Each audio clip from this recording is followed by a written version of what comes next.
Вот у нас конец октября. Сдается угловая печь-камин с хлебокамерой. Вот первая топочка. Сейчас мы вот наблюдаем, вот здесь у нас раз прочесная, снизу два прочесная. Здесь у нас хлебокамера. Вот только затопил. Вот так выглядит хлебокамера. Дыма нету, как мы видим. Здесь у нас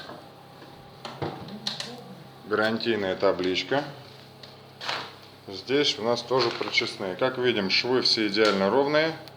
Со всех кирпичей снята фаска. Здесь спереди сделан такой вот красивый каминный выступ. Над дверьми у нас везде сделано арочками, то есть кирпичи держат сами себя.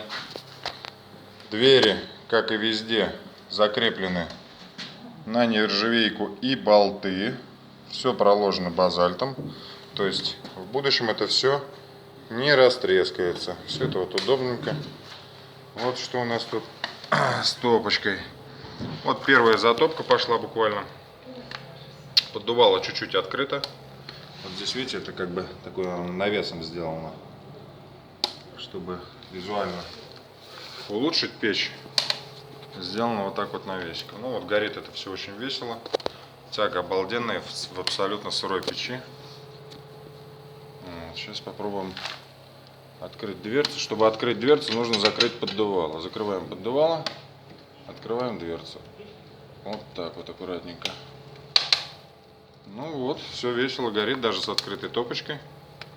Дыма нет. Тут тоже все на нержавеечке у нас держится.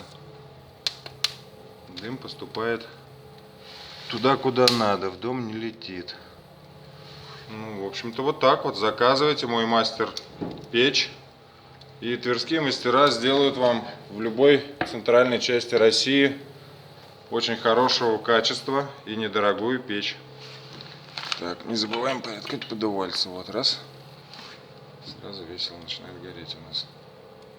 Это вот буквально первая протопка. Всего вам доброго.